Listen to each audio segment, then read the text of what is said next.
It was a dark time for the Dwarf Kingdom, but it was also a hopeful one. The king's army had been defeated in battle and scattered throughout the valley. The king himself had fled from the battle and was now missing. However, this had come after a successful march had secured the region of the Silver Pass, and diplomacy had created a confederation with the dwarves of the Blood River Valley. They needed a new leader to arrive, and to unite the clans by conquering the orcs of the valley between them. However, the orcs had their own plans. With the king's army gone and no one else able to oppose them, the orcs retook their conquered villages. The greenskins marched up the mountain, and the bloody spears conquered in the valley. The dwarves could do little but rebuild their armies back in their cities. But Birnach Grunderjak was not conquered, and he emerged from Barakvar to take on the orc armies one by one. They bypassed him and raided the town the dwarves had conquered. The armies of darkness now closed in on Barakvar and Karazakrak. To make matters worse, the dwarven kingdom went bankrupt. All looked hopeless, until the king returned to his home city. He had taken the paths and secret corridors under the mountains to return. Now he sent forth his champion, Thungani Dragonslayer, to fight the orcs on their doorsteps. He did so, wiping them from their sights. Birnach went forward as well, choosing an orc horde and destroying it. They both pushed forward again, Birnach defeating an army of the Bloody Spears, and Dragonslayer took on a larger opponent.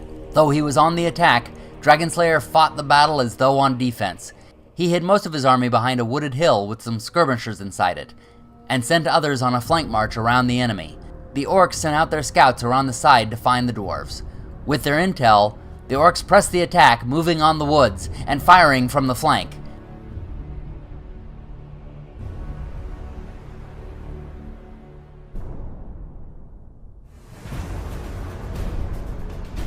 They tried to ride around the other side, but the flank marchers were able to ambush them from some woods.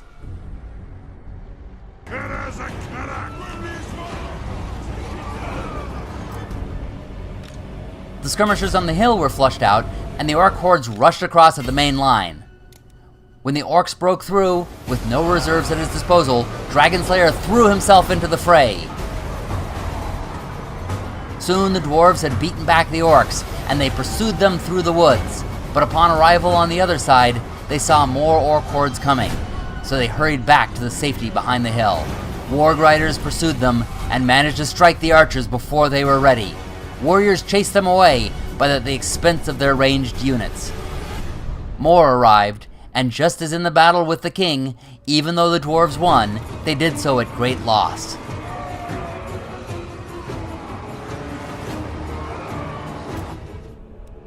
Soon, Dragonslayer's main army was gone, and all that was left were rallied units hiding in the woods behind the lines. But the cowards ran when they were charged by a unit of archers. With nothing left, Dragonslayer charged head first into the enemy line.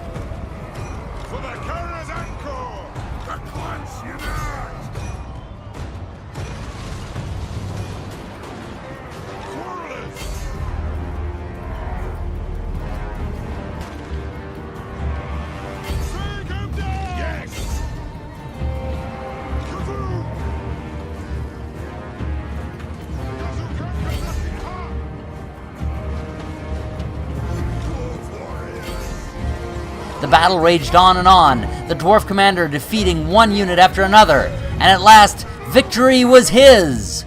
But then a horde sneaked up behind Barakvar and took the city. The dwarves had to abandon the settlement they had just conquered to retake the port city. But Birnach was determined to kick the orcs out of his territory, so he assaulted an encroaching enemy force. Being in the lowlands, Birnach knew that moving across the swamp would be treacherous. He also knew that the orcs couldn't help but attack, so he placed his army behind a swamp with his archers up front and his catapults in the rear.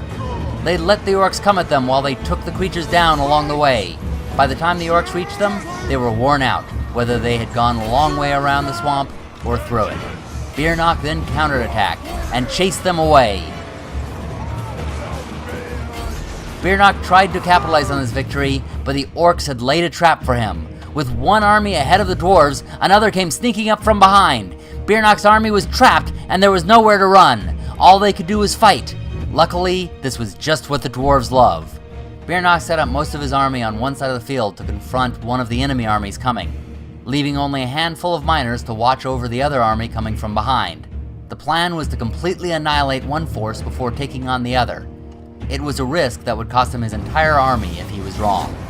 Things got bad when the rear army's mounted force reached them while the dwarves were still fighting the first army, and it didn't look like it was going to end anytime soon.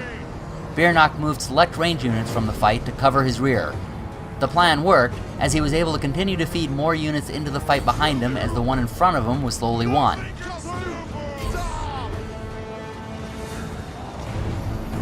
Soon he was able to move everyone over to fight in what became the main battle line. But it wasn't over yet.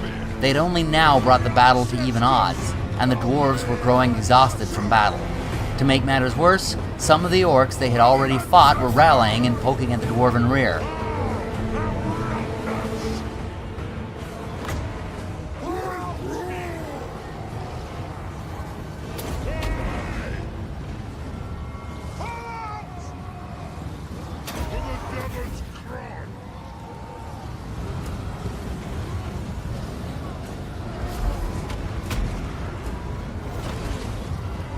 Soon the orcs broke through and charged the catapults that had been Birnach's winning hand in other battles. His army was soon defeated, but Birnach refused to go down. He threw himself into the fight, determined to win the day the way Dragonslayer had.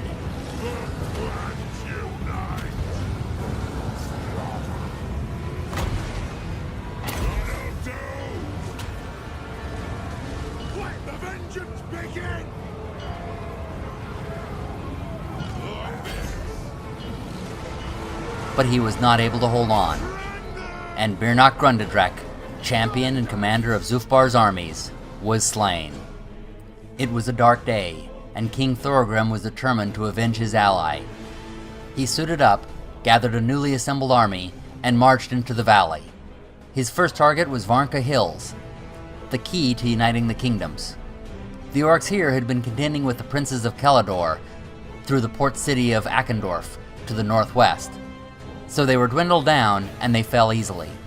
Thorgrim continued to deal with economic needs as they had to keep their armies paid and fed, so they built up technologies to keep their economy running. His work was interrupted by alarming news back home. An orc army was threatening Karaka Kozak. He rushed home to protect it, but found 2 orc armies blocking the gates. He ran from them, rounding a corner and hoping they would take chase, and he was pleased to find out that they did.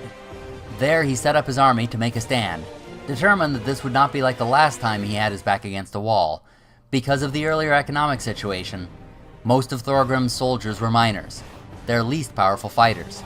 But the advantage of miners was their ability to set up almost anywhere on the battlefield, so he set them far forward, hoping their large numbers would hold the high ground until the more powerful forces could get there. They did not simply hold the highest ground, however. They pushed down the hill, holding the enemy at bay while the more powerful units took the tops. One mounted unit got through and foiled Thorgrim's plans, hitting the king and a unit of crossbowmen. Another mounted unit came up behind the warriors trying to get into place. The dwarf plan to set up a powerful base at the top of the hill was being thwarted. But the miners had done much better than expected. They had routed most of the orc units they were up against and chasing them down into the rivers and trees. However, looking from the top of the hill, Thorgrim could see that more fresh units of orcs were on the way. He had lost his last battle by letting it get out of hand. He would not do that again. So he called in his miners to return up the hill where the entire army would make a stand together. They had cleared the hill of enemy cavalry, and now they had a line of archers, and the warriors were setting up behind them. The miners were set up to guard the flank, where they could see orcs climbing up to engulf them.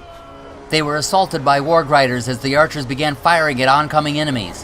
One of the miner units was struck further down the hill, and Thorgrim had to practice all his restraint to not go down to rescue them.